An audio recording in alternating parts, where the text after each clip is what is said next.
Pessoal, boa tarde. Vamos dar sequência aos nossos estudos do livro A Caminho da Luz, capítulo 20. Hoje vamos iniciar com a renascença religiosa. Mas, como de costume, vamos orar, pedir bênçãos a Jesus, aos mestres, para que abençoe esse nosso estudo. A irmã Marina vai fazer a nossa prece. Senhor Jesus, irmão querido, nós só temos que agradecer essa oportunidade de estarmos aqui reunidos em seu nome para mais uma tarde de estudo e de paz. Que o Senhor nos proteja, nos fortaleça. E vamos agradecer também a Deus, nosso Pai, pela oportunidade de mais um dia de vida. Agradecer ao nosso anjo da guarda que está sempre conosco, não desiste de nós. Aos amigos espirituais que prepararam para nós com tanto carinho esse ambiente de paz, para que aqui nós pudéssemos estar.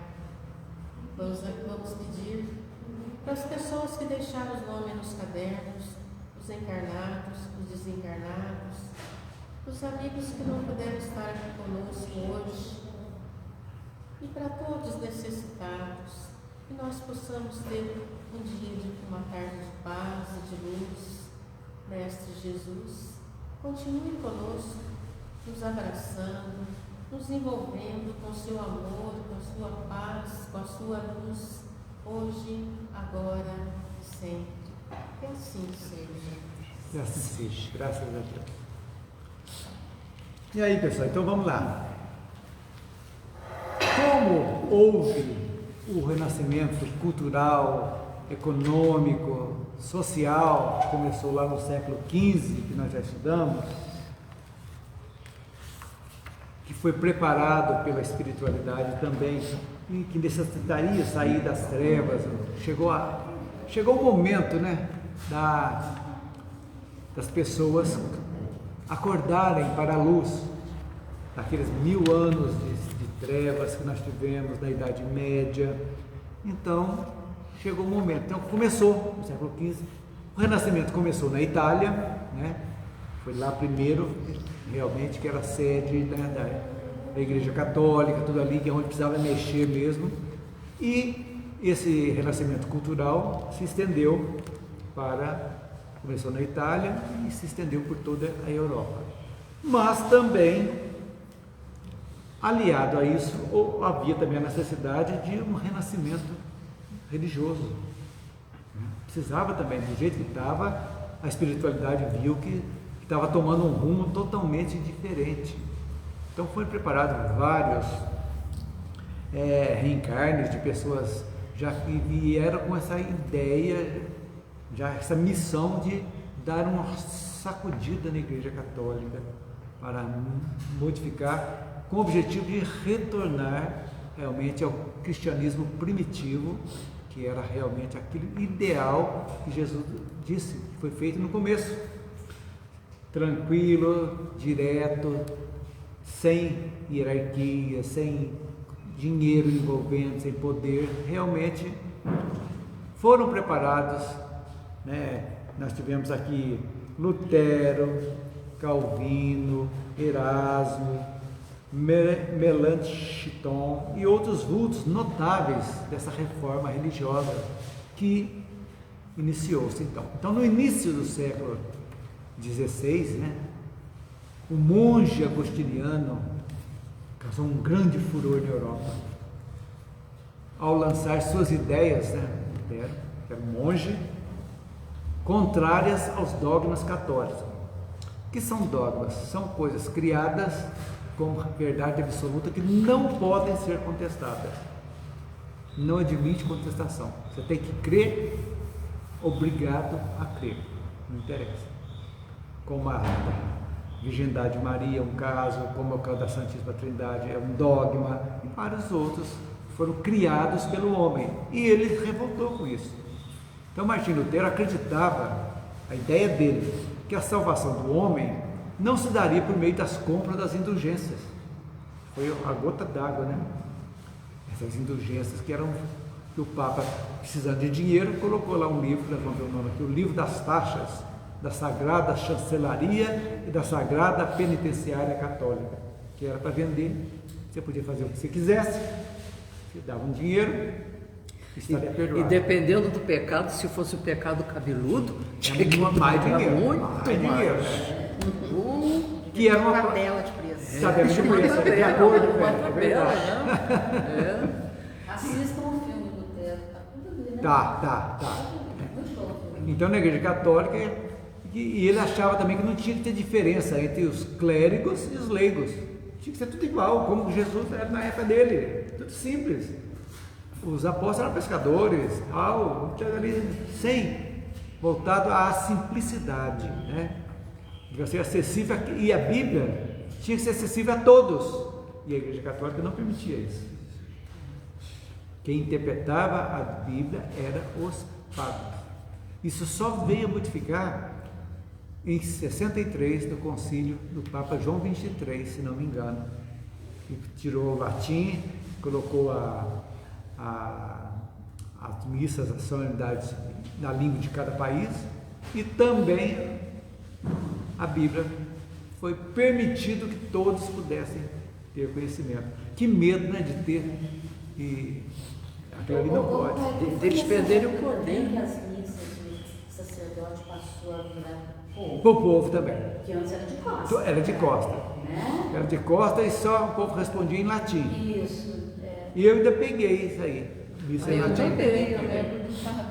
Virado de frente para o povo é recente. E acaba, em 64 que Pois começou. Porque ele ficava de costa. De costa, é verdade. Virado para os santos, né? É. Os altares.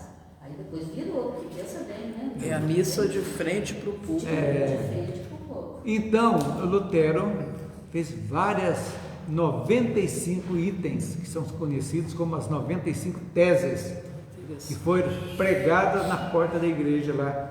E ele começou isso aí. Então, o Papa Leão X, né, que criou o tal do livro, né, que chique, né, o nome é Livro das Taxas da Sagrada Chancelaria e da Sagrada Penitenciária Apostólica. Onde estava desse livro, como diz eles, descrito todos os preços para absolvição de todo e qualquer tipo de pecado. Qualquer. Qualquer coisa você pode pagar. Pagou, Aqui. está aqui, Fecha a conta e passa a régua. O que Leão X fez? Excomungou Lutero. Primeira coisa. E foi perseguido, como todos os seus seguidores. Mas aí você já viu, né? Não adiantou. Porque aquilo ali estava engasgado dentro da garganta de muita gente. Principalmente, não os poderosos que tinham dinheiro, mas no povo. Que daqui não tinha dinheiro e era pobre, se roubasse uma fruta do outro, estava no inferno, então. Não tinha dinheiro para quitar. Agora eu tenho uma pergunta até. Nessa época, até Lutero, quem era a religião um pouco oposta à católica? Nenhuma. A ortodoxa só. Que tinha. Ortodoxa, mas que era cristianismo, só que ela Mas não era obedeceu. boa, Bíblia. Mas não obedecia o Papa. A ortodoxa não tinha. ortodoxa. Ortodoxa, né? Então não tinha. Tá certo. Inglaterra, sobretudo. E aí, então, e também já nessa época já tinha também os muçulmanos, né? Porque Maomé foi em 600 depois de Cristo. Quer dizer, no século I que surgiu Maomé, né? Começou também. Pois é, mas a ortodoxa foi criada por Da Henrique cisma. VIII Não. da Inglaterra. Não. Essa foi a anglicana. Anglicana. Ele queria casar, o Papa não deixou, ele criou. Criou a mesma lá, igreja anglicana. e a ortodoxa. Agora, a ortodoxa é na separação da queda Da Grécia. do Império Romano do Ocidente, quando acabou, e do Oriente. Então, foi nessa época que os ortodoxos não obedeceram ao Papa, né? Esse Tá é certo. o cisma, o primeiro cisma foi esse, cisma. né? Então, o Lutero foi excomungado. Cisma. Oi? Visão. Separação. Cisma é separação. Então, e aí começaram a separação também de Calvino já não concordou com alguma coisa de Lutero, já criou outros, já foram criando, e as grandes denominações, várias, né? Batistas, e tanto outros que a gente conhece. Depois vieram os pentecostais e atualmente os neopentecostais também, né? Que estão aí rodando aí, que usam também a tabela das penitências também, né? Que usa, ó, você contribui que você está salvo. Está voltando. Vamos ver. Então Erasmo de Roterdã criou uma Melanchthon e Calvino, né? Calvino. Esse último teve tanta importância histórica quanto o precursor Lutero, devido às várias lutas que foram empreendidas por seus seguidores no cenário político europeu. Os calvinistas brigavam muito também, eles lutavam contra Roma, né? Então, apesar do grande esforço que Lutero fez, foi um grande esforço, porque foi realmente um chacoalho, né? Chacoalhou, né? Deixou muito no seu espírito combatente da religião nascente, né? A religião nasceu ali. Aos extremismos da igreja, respondia com o extremismo da intolerância. Então começou também, era combater o extremismo, os absurdos, e tornar-se extremistas, que veio esse extremismo entre protestante e católico até o século XX. Nós tivemos muito isso na Irlanda, né? Onde católicos e protestantes se digladiavam em nome de Jesus. Até hoje. Hoje não matam mais, mas eles são separados até hoje. Sendo que Jesus é um só, mas e lá um provocava o outro com as grandes marchas, sabe? Os protestantes faziam uma marcha de milhares, os católicos saíam outras de milhares também. Só que não podia encontrar. Se encontrar é igualzinho a torcida do Palmeiras e do Corinthians, né? Não adianta, né? Então, a título de curiosidade também, que não está aqui no livro, mas houve, a igreja assustou com isso aí. Pela primeira vez ousaram, realmente alguém veio e bateu, por isso aí vocês estão errados, fizeram isso aqui, tal, e os príncipes também, né? Os senhores feudais, a igreja tem muitos bens, né? Começaram então a se tornar protestantes e tomaram os bens das igrejas também, e aí começou a intolerância protestante, do mesmo jeito, contra a intolerância católica. Então, praticamente virou briga da mesma coisa, sendo que Jesus está só de olhando. Meu Deus, eu estou fazendo esse povo seguir o que deixei aí, não está adiantando, né? Então assim como se fosse uma resposta contra a reforma de Lutero, várias medidas foram tomadas pela Igreja Católica. A gente vai ver lá na frente, mas vamos lá. Principalmente no Concílio de Trento. Com o quê? A fim de retomar parte do espaço perdido. Presume-se poder. É o poder, como diz lá no Nordeste, é o poder, né? Entre as medidas estava a criação do Index Librorum Prohibitorum. Vocês lembram? Se vocês tiverem livros antigos, vocês vão ver lá o imprimatur da Igreja Católica. Tinha um livro antigo que qualquer livro tinha que ter a bênção da Igreja Católica, que podia ser lido por católicos. Se vocês tiverem livro antigo, vocês vão ver lá, tem um imprimatur. Está escrito imprimatur em latim, ou seja, é esse index. Porque tinha os livros que eram proibidos, que a igreja, os católicos não poderiam ler com risco de excomunhão. Olha para vocês verem. Então, o Cortella cita numa palestra dele, no índice de livros, aí ele cita o primeiro livro que ele leu quando ele foi alfabetizado, né? Era um livro de Monteiro Lobato, era Rei Nações de Marizinho. E esse livro era proibido nesse índice de... Aí eu estou falando exatamente, olha para vocês verem. Mas o que tem a ver a relação? Aí depois eu fui ver por quê. O Monteiro Lobato, ele mantinha uma reunião mediúnica, ele e a esposa dele na casa dele. Porque depois que ele faleceu, fui pegar historicamente, né, as atas das reuniões que ele fazia na casa dele. Então, acredito que a maioria das histórias Exatamente. dele lá Faz sentido. é mediúnica. Mediúnicas, Psicografia da esposa dele. Então, faz sentido. Faz sentido. Totalmente. Aí era proibido pela igreja católica. Então, eu vi muitos livros antigos, você vai lá, tinha que ter um imprimatur da igreja. Autorização. Você poderia ler. Se você fosse filho de Maria, ou apostólico, lá não podia. Tinha que pedir para o padre, posso ler isso aqui e tal. Pois é, e se eu estou sabendo que você está lendo aquele livro que está no Index, eu vou lá e denuncio. Jamais Porque você está excomungado. Exatamente. Era isso, havia muita denúncia. Então agora você vê, em vez de aprimorar a liberdade, a igreja foi contra e criou isso para segurar pelo medo, pelo terror do mesmo jeito. Né? Que é tão negócio, né? O que é proibido Chama atenção, né? tem algum fundo ali que chama atenção. Isso é lógico, é. Né? Basta falar que é proibido para despertar a curiosidade. Exatamente. Não é verdade? E o que eles fizeram? Incentivou a criação de novas ordens religiosas para irem se espalhando, principalmente uma ordem terrível que foi na época, que era dos jesuítas. Que foi a Companhia de Jesus, que realmente mandavam mais que o Papa na Europa. Só que quando vieram para o Brasil, aqui foi diferente. Por quê?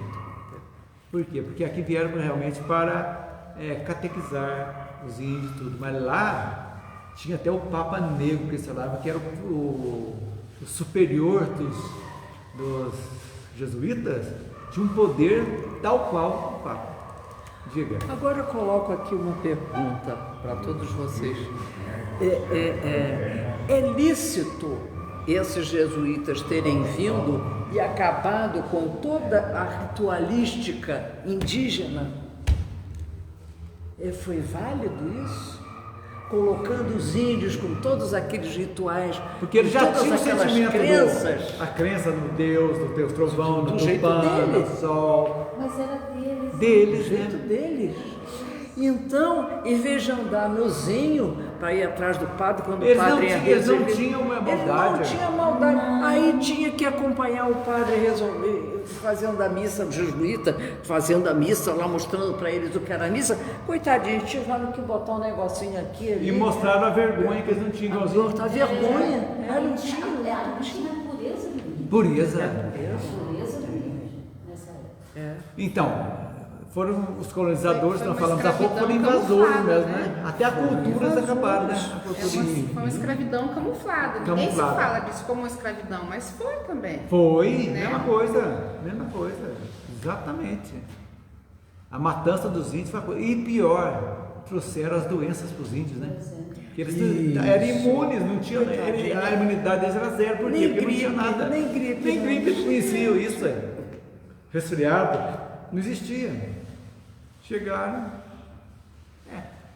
E o pior da contra-reforma, pelo terror, que nós já vimos passado, fala um pouquinho, o Tribunal do Santo Ofício, para pegar todo aquele hereges, aqueles protestantes que fizeram aquilo ali, não só os médios, mas os protestantes também que ousaram desafiar a Igreja Católica, eram julgados pelo Tribunal do Santo Ofício, que nada mais é a famosa Inquisição. Aí, que interessante alguém que tiver, você que gosta de pesquisar muito, vocês também, a mediunidade na Idade Média. Era uma mediunidade desde os egípcios, sempre houve, desde que o mundo é mundo. Pois é, mas deve ter algum livro escrito sobre isso. eu não sei, Eram deve ter. perseguidos mesmo, Mediunidade eram na Idade bruxas, Média. né? Tem até um livro, um filme, até o Último Caçador de Bruxas, né? Tem, fala disso aí, bruxa é da Idade Média.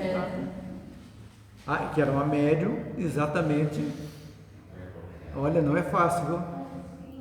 E que é também que a renascença religiosa, que a igreja incentivou a criação das universidades católicas para fazer um contraponto às outras que estavam saindo. Então, até hoje nós temos até no Brasil aqui, que chama até Pontifícia Universidade Católica. São Paulo, aqui nós temos aqui a Faculdade Católica. Como mais mudaram esse nome? Então é uma coisa. Criou raiz isso? Então uma coisa. Então. E Assim foi a Contra-Reforma. E traduzi também a Bíblia para o latim, para ficar mais fácil para divulgar, né?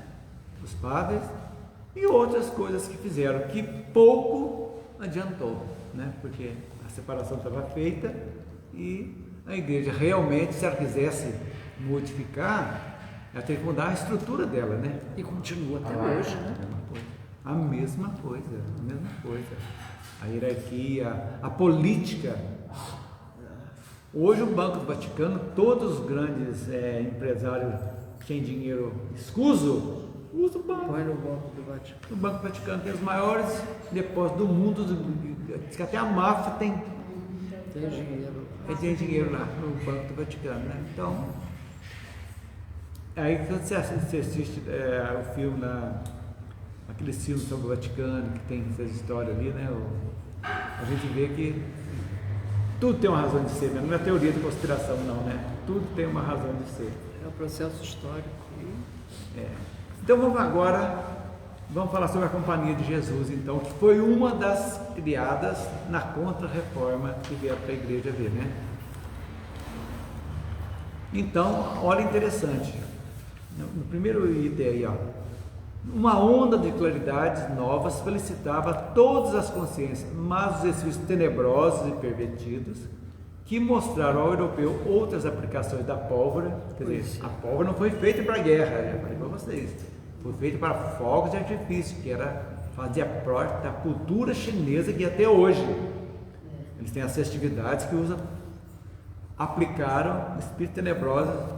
Aí, gente, que eu falo sempre, quando Jesus disse vigiai e orai, porque nós somos rodeados de espíritos bons e maus, que querem nos influenciar, os bons, lógico, para o bem, e os maus também. Então, tudo isso, se não houver vigilância, nós nos tornamos marionetes, não pensamos por conta própria mais, acaba tornando a marionete de espíritos malfazejos. Isso aí é um caso para a gente pensar. E todos nós que estudamos a doutrina, palestrantes, médiums, todos, tem que tomar muito cuidado na vigilância, porque às vezes vem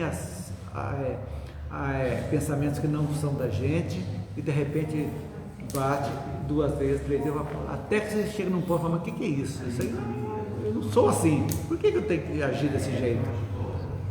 E às vezes até a gente agiu no impulso, aí reflui. Isso é muito importante, a gente tomar conhecimento e admitir que errou. É o primeiro passo para a gente ficar forte e fortalecer espiritualmente, é a admissão que erramos e não queremos errar mais. É aí que se chama a espiritualidade boa para nos fortalecer. E é tudo isso que acontece, né? Então Inácio esse cérebro obcecado, que foi Inácio de Loyola, fundou em 1534, veio exatamente para reprimir a liberdade das consciências. Ele era um cérebro doentio que veio, né?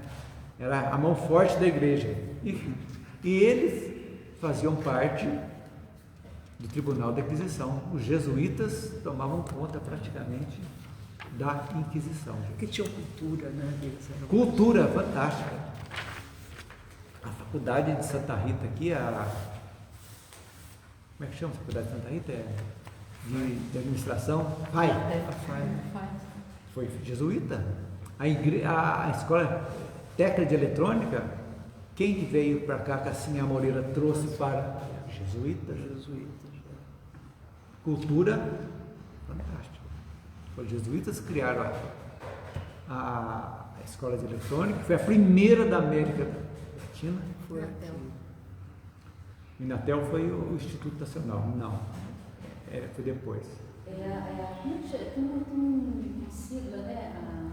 Escola Escola Técnica Eletrônica. Isso. Assim a Moreira, né? Aqui assim a Moreira. A Moreira, uma grande benfeitora. Essa mulher essa usou o dinheiro que tinha, bem, rica, né?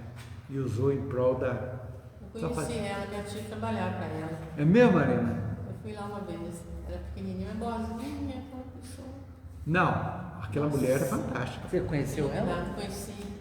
Eu fui Ela, lá, quando minha irmã formou em Santa Rita, em 58, que ela formou em magistério, a escola era grátis, né? Mas o pensionato, ela custeava do pessoal que morava fora de Santa Rita, que era da comarca, que não tinha condições. Então minha irmã foi uma das guinhoadas por ela. Agora, você quer oração melhor que você faz para uma pessoa, você vai falar bem dela, que já morreu faz tempo, e morreu de câncer, sofreu, benemérita, Sinhá Luzia Renó Moreira, o nome dela. É Renó, ela é da família Renó. O pai dela era dono do Banco Nacional, você imagina, fundador do Banco Nacional.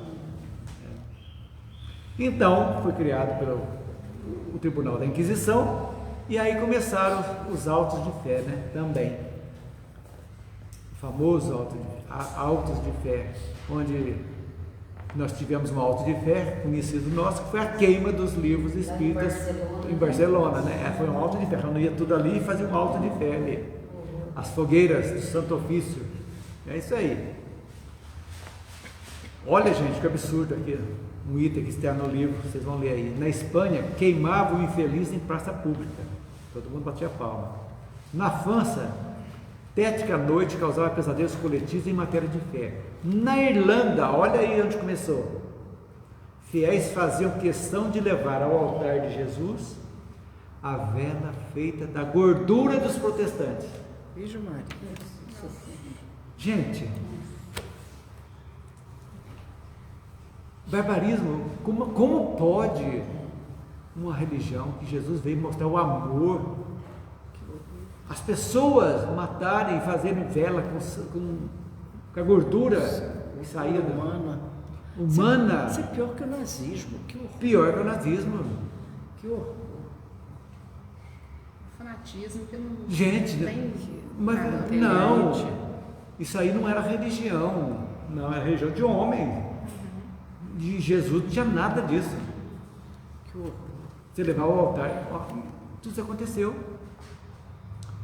Então, gente, a historinha de Inácio de Loyola é a seguinte: ele foi inspirado por espíritos trevosos, agora Emmanuel traz para nós, e é verdade, funda a ordem dos jesuítas, com o objetivo de reprimir as liberdades das consciências. No velho mundo produziram-se muitos martírios. Devido a seus votos de total obediência à igreja, ele tinha liberdade total para agir. A Inquisição por conta deles. Eles tinham poder, não era o Papa, era eles. Foi delegado a eles o poder de decidir. Você vai preso, prisão perpétua, você vai para a morte, você vai pagar isso, você vai ficar sem os bens, vão ser tirados seus bens. Era assim. Eles tinham esse poder. Tão perigosa é a ordem que ao tentar extingui-la, olha aqui, em 1773, Clemente XIV, ele tentou extinguir o mato. Assinou, e ele extinguiu o quê? A ordem. Ele tentou extinguir os jesuítas. A ordem dos jesuítas, né? Disse que assinava. Ele próprio, quando falou isso, ele falou que estou assinando a minha sentença de morte. Por quê? Porque ele foi vítima de um veneno letal que apodreceu seu corpo lentamente. Os padres mataram ele.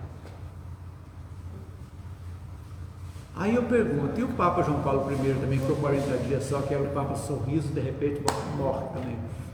Vai lá saber. Pois é. Que ninguém falou do que ele morreu. Exatamente. Então, segundo a história materialista, o Papa desencarnou em decorrência de doença pulmonar, mas na realidade foi veneno. Porque tentou, então... Agora, eles chegaram aqui com o coração aberto, dizem, né? Para evangelizar os povos nativos. Então não sabemos se é uma boa ou se é ruim também. Isso aí é critério, né?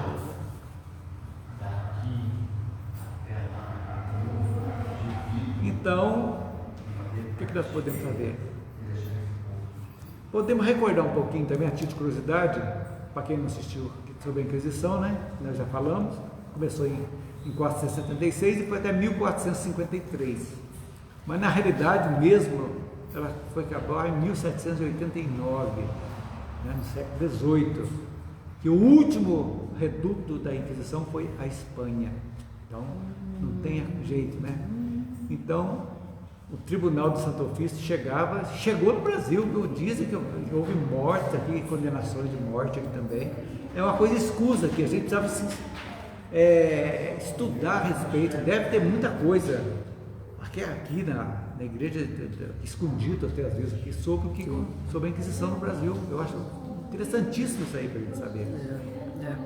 Então, o tribunal era composto só por eclesiásticos, não tinha leigos, podia ser católico, podia ser advogado, não, só os padres, principalmente jesuítas. Os suspeitos eram encarcerados, eles eram denunciados por um vizinho, um amigo ou um ambicioso qualquer. A casa de Zanja é boa, achou que vou ficar para mim. Falou que aquela ali é bruxa. Vamos queimá-la. E aí, como eu, então, eu denunciei aquela casa, perfeitamente. A casa é sua. Seu, né? É seu, Tinha seus bens confiscados, e aí o mais gostoso, era dividido entre a igreja, o Estado e o denunciante. Todos ganhavam. Opa! Então, E olha o incentivo, se eu tenho uma rixa com você, é só lógico. Exatamente, claro, fica com as propriedades todas dele. Fora as sessões de tortura. Não precisava nem provar. Nem era só provava. falar. Tortura, suplício, que obrigavam a pessoa a confessar os crimes que não tinha. Aquela roda, né, que amarrava aqui, os pés iam tocando a roda, esticando. Arrancar unha. Entrar palito de bambu aqui por fogo. Em nome de Jesus. É fim da picada, né? Então, isso aí foi algo terrível da história da igreja. Pois é, agora vê, esses entrava para a igreja para ser padre, quem tinha dinheiro e quem era ruim, porque gente ruim levou para lá, tem dinheiro ali mesmo que eu vou ficar. Essa foi ótima. Já tinha índole dura, né? Pois é. Tinha que ficar, mesmo que não fosse, tinha que ficar, porque se não se enquadrasse nas leis, estava fora, era envenenado. Alguns dizem que a Inquisição no Brasil chegaram até 1000 processos. Agora não se sabe ainda. Escrito em algum lugar está. Quantas pessoas morreram? Mas isso não se fala aqui no Brasil. Agora, no mundo da Inquisição, vão de 10.000 a milhões de pessoas que morreram pela Inquisição. Agora vocês imaginam a colheita desses inquisidores. Eles semearam. E até hoje é uma coisa ainda meio oculta, porque se fala muito em holocausto, né? Se fala muito, mas não se fala em Inquisição. Aí vem a pergunta, será que os que morreram no Holocausto, na câmara de gás, lá não foram os inquisidores de outrora? Já está lá sabendo. Mas pelo que nós sabemos da doutrina, que realmente, lei de causa e efeito, tem isso. Não como castigo, mas para a remissão. Que a pessoa daquele desespero sente que, porque a hora que ela desencarna, que está sendo na câmara de gás, ela vai ter noção da vida dela, tudo é passado. O filme da vida dela, você fez isso aqui, tal, você está livre agora para seguir adiante, ou não, ou continuar com ódio do mesmo jeito e precisar de mais outras situações. Isso pode acontecer também, né? E isso aí são coisas que a história, por isso que é gostoso a gente estudar a história sobre a ótica espírita, né? Diga. Lembrei agora que o Divaldo Franco, lá naquele campo de concentração de Auschwitz, Auschwitz, e ele chegou lá, ele disse que é um ambiente muito triste, espiritualmente falando. E ele disse que viu ali muito turista em cadeira de rodas, junto à família, sem perna, sem braço. Visitando lá. Visitando, e isso alguém deles aqui. Pode que ser. fez ir para a Câmara de Gás. Pode. Olha como que nada é assim. Não, ali deve ser a psicosfera lá dos fornos crematórios de Auschwitz, deve ser uma coisa horrível. Eu já visitei os fornos. É, né? Lá em cima, acho que foi no norte da Polônia. Já. Deve ser um ambiente. Agora está tudo cheio de graminha, É, flores, mas- etc e tal, né? Mas é pesado. É pesado. E logo na entrada tem o seguinte, você está entrando, o campo está lá atrás, né? E tal, onde ficavam os presos e tudo. Logo aqui na entrada desse lugar que eu conheci na Polônia, tem uma área assim, só com sapatos.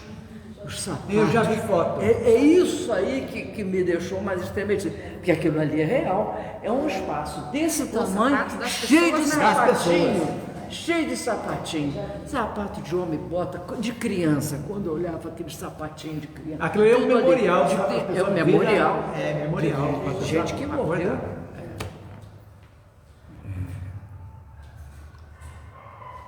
É, minha gente. Pessoas Agora tiravam uma os sapatos pergunta pra entrar aqui. nos fornos? Tirava em anúncio. O ser humano nasce ruim?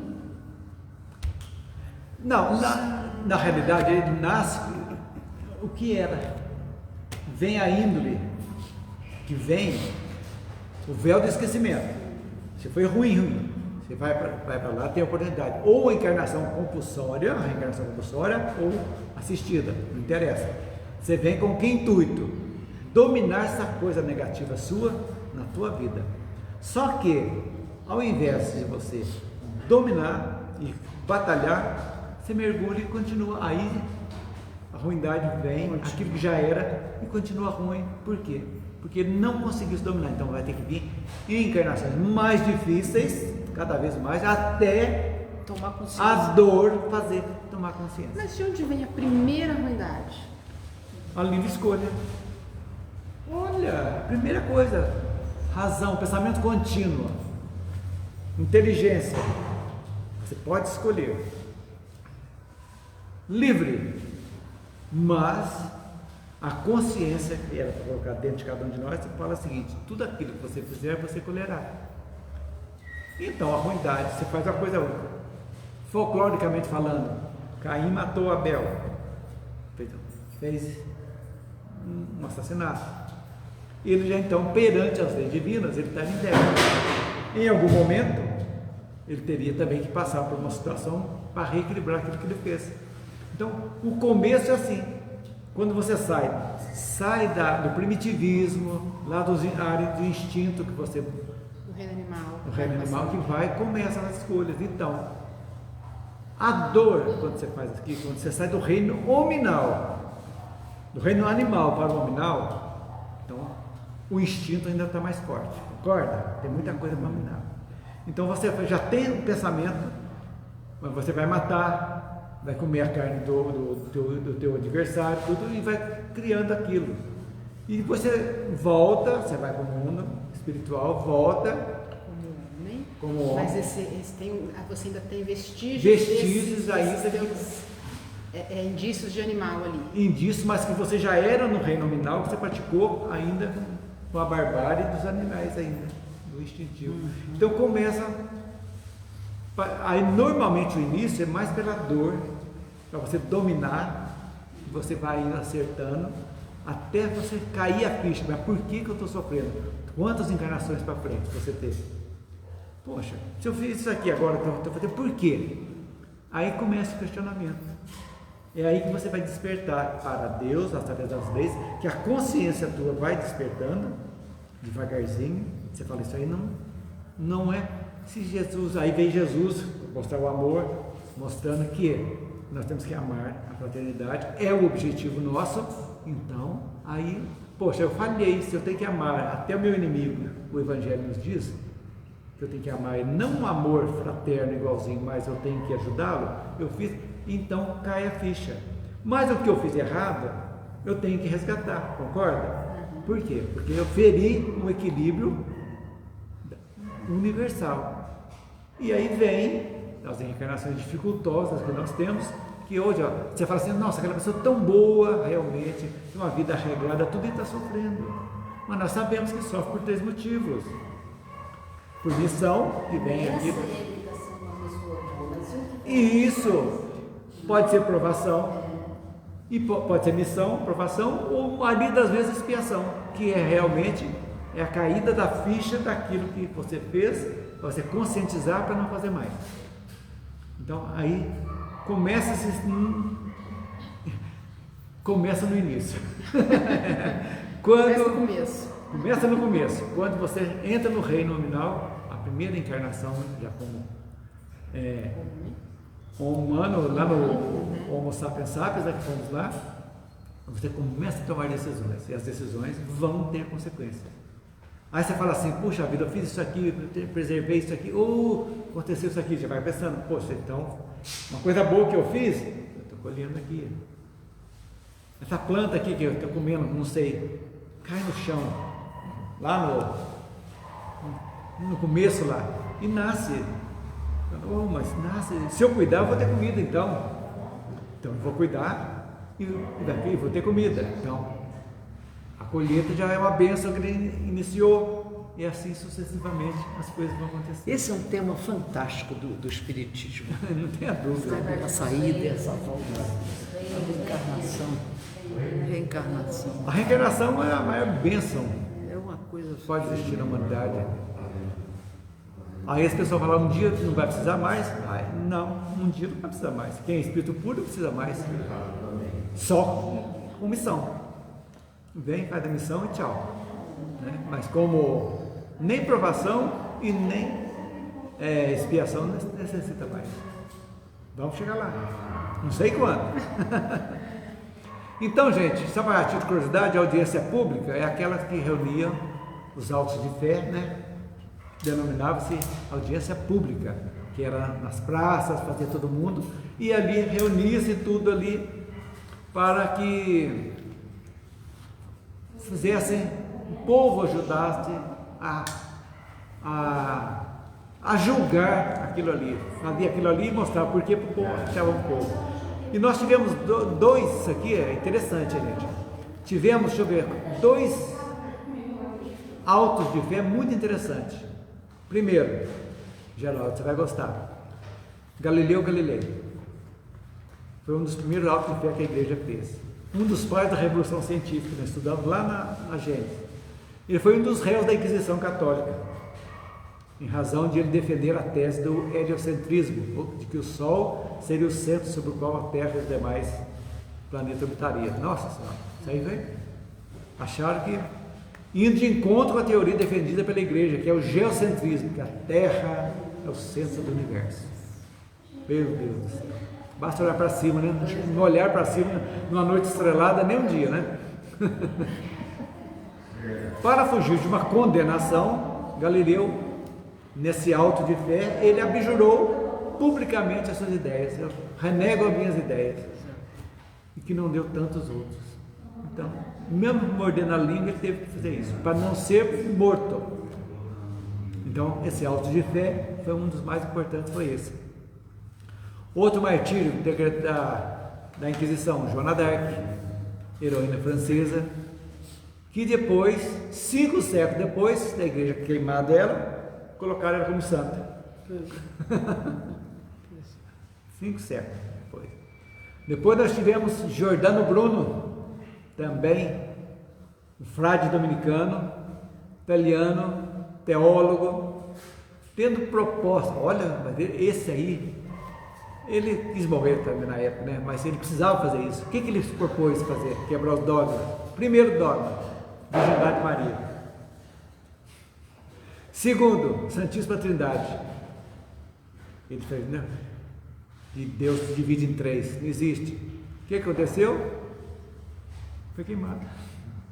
O Giordano Bruno ele foi antes do Galileu, né? Ele era defensor também da teoria do heliocentrismo. Não, eles são praticamente. Ele foi antes, ele morreu em 431 e Galileu em 642, foi antes. Mas ele morreu mais pelos dogmas. Ele foi contra esse dogma da Santíssima Trindade. Como é que Deus pode ser Pai, Filho e Espírito Santo? Então aí virou churrasquinho, né? Foi ser queimado vivo numa praça romana. Convidado para abjurar suas ideias a troco de escapar do martírio, ele declarou: talvez sinta o maior temor ao pronunciar essa sentença do que eu ao ouvi-la. Foi as últimas palavras dele. Então, gente, a Inquisição pegou protestantes, heréticos, homens de artes, ciências, médiuns, que eram bruxos, Tudo no mesmo saco. tudo aquilo que ousaram contrariar os ditames da Igreja Católica, Apostólica, Romana. Então, isso aí foi extinto realmente, de fato e de direito, em 1891. E a excomunhão, gente, teve força aqui na Igreja Católica. Eu, quando era criança, se falasse excomunhão, as pessoas, se alguém fosse excomungado, podia suicidar. Os leprosos da época. Então essa data de 1891 foi extinto. O Tribunal da Santa Inquisição, Santo Ofício. E aí, vai dar para determinar. Ação do jesuitismo, né? Estamos falando dela. A Companhia de Jesus, de nefasta memória, não procurava conhecer os meios para cogitar não somente os fins morais que propunha. Sua ação desdobrou-se por largos anos de treva nos domínios da civilização ocidental, contribuindo amplamente para o atraso moral em que se encontra o homem científico dos tempos modernos. Olha para vocês verem. E é verdade. Suas hordas de predomínio, de cupidez e de ambição não martirizaram apenas o mundo secular. Também os padres sinceros sofreram largamente sobre a sua preponderância. Eles se julgavam, entre todas as ordens monásticas, como os melhores, os mais bambambam, mais que beneditino, mais que franciscano, tudo isso, eles se sobrepunham a eles. Por quê? Porque eles tinham o Papa dava a eles uma costa larga, para eles fazerem o que quiser, fazer a parte suja, eles resolviam. É isso aí. É o que contei a história do Papa Clemente XIV, que realmente tentou, mas não conseguiu. E foi morto por isso. Agora, eles desempenhavam, apesar disso, um papel muito importante na educação pública e na atividade secreta, confundindo muitas vezes a ação missionária da Igreja com a ação de missões secretas da diplomacia e de polícia secreta das potências católicas. Não entendi. Era a CIA, o FBI da Igreja, eles, agente secreto. Bom, sim. Faziam a parte escondida, podre. Denunciando. Não, fazendo, agindo, matando, não é isso aí. Era a KGB da Rússia, da época. Eles faziam isso na época lá, século XVI, XVII, por aí.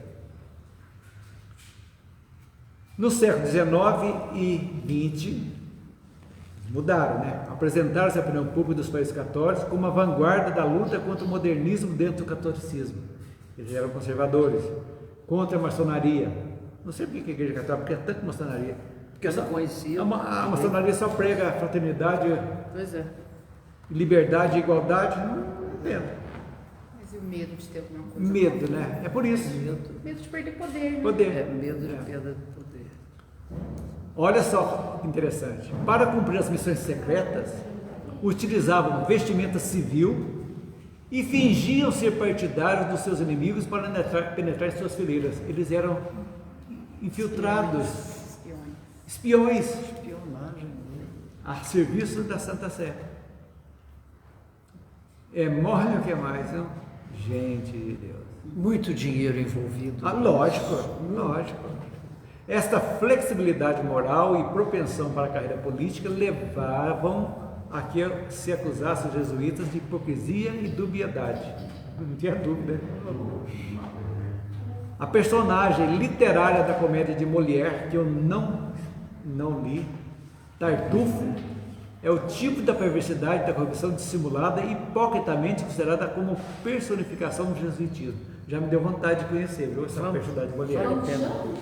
Tartufo. Tartufo, ele da comédia, personagem literário da comédia de Molière, Tartufo, que ele Tem vídeo. tem, né? É o tipo da perversidade e da corrupção dissimuladas, hipocritamente e consideradas como personificação do jesuitismo. Quer dizer, foi, resumindo, faz parte o que fizeram dos ensinamentos de Jesus, né, gente? Estamos nós aqui tentando agora voltar ao cristianismo primitivo, redivivo, mostrando tudo aquilo que Jesus fez, mostrando o poder de Jesus, Ambição, né? dinheiro. O poder magnético dele, da mediunidade de Jesus, mostrando para fazer o bem. E aí, chegamos aqui agora, estamos firmes e fortes. Agora você vê, esses padres, esses jesuítas, eles tinham muito ensinamento, eles tinham muito tempo para estudar e não eram gente assim qualquer, não. Eles tinham instrução, Eles tinham poder. tinham poder e dinheiro. Tomavam conta de universidades, estudo católico, Sim, tudo. Eles tinham muito poder, muito poder. E especializaram em estudos. Estudos. Como vieram aqui, eu disse há pouco, Santa Rita, eles vieram aqui. Que ano que foi a ET foi fundada? Nem sei. Década de 60, eu acho. Marcos estudou lá em 70 e poucos. Então eles Tem um fundaram. filme Em Nome da Rosa, Em Nome da Rosa, não é? O nome da Rosa é o. Eles não são, não sei. Não são jesuítas, mas mostram muito Mostram, os monges lá. mostram. Os monges lá estudando. Eram os monges copistas, né? Lá. Os monges copistas. Com aquele detalhe do feminino, né? Na ponta. Na ponta do dedo, lá que passava lá, então Caia do caía duro. Delícia. O que é isso? Eu perdi. Então, eles tinham um veneno na ponta dos livros. Era colocado o veneno. É na base do livro lá do. Fazia assim, ó. Está morto. Caia duro. É que o Sean Connery foi descobrir lá, né? Ele foi aluno, né? Discípulo dele, né? Verdade. Filme maravilhoso. Muito bom. Gente, encerramos então o capítulo 20. Estamos agora iniciando na semana próxima o capítulo 21, que é a época de transição. Muito interessante também. Estamos agora chegando realmente nos finalmente do nosso estudo. Então, vamos encerrar agora com a prece da nossa irmã Lisângela e até semana, se Deus quiser, e Ele vai adquirir, nós estaremos aqui continuando o nosso estudo. Vamos fechar os nossos olhos e agradecer a Deus pela oportunidade de mais esse estudo. Agradecer a espiritualidade por esse ambiente que ela preparou para a gente, por essa luz que estamos recebendo neste momento, que nos ilumina, que nos fortalece e nos fortifica para continuar na nossa caminhada. Vamos pedir à espiritualidade amiga que fluidifique a água que vamos beber aqui, a que você vai beber em sua casa, que os bons espíritos coloquem nela todo o medicamento que precisamos para a cura de todos os nossos males. Deus, nosso Pai, que sois todo poder e bondade, dai força àquele que passa pela provação, dai a luz àquele que procura a verdade. Ponde no coração do homem a compaixão e a caridade. Deus, dai ao viajor a estrela guia, ao aflito a consolação, ao doente o repouso. Pai, dai ao culpado o arrependimento, ao espírito a verdade, à criança ao guia, ao órfão o Pai. Senhor, que vossa bondade se estenda sobre tudo o que criastes. Piedade, Senhor, para aqueles que não vos conhecem, esperança para aqueles que sofrem. Que vossa bondade permita aos Espíritos Consoladores derramarem por toda parte a paz, a esperança e a fé. Deus, um raio, uma faísca do vosso amor pode abrasar a terra. Deixai-nos beber nas fontes dessa bondade fecunda e infinita, e todas as lágrimas secarão, todas as dores se acalmarão. Um só coração, um só pensamento subirá até vós, como um grito de reconhecimento e de amor. Como Moisés sobre a montanha, nós vos esperamos com os braços abertos. Ó poder, ó bondade, ó beleza, ó perfeição. E queremos de alguma sorte alcançar vossa misericórdia. Deus, dai-nos a força de ajudar o progresso, a fim de subirmos até vós. Dai-nos a caridade pura, dai-nos a fé e a razão. Dai-nos a simplicidade que fará de nossas almas o espelho onde se deve refletir vossa imagem. Que assim seja.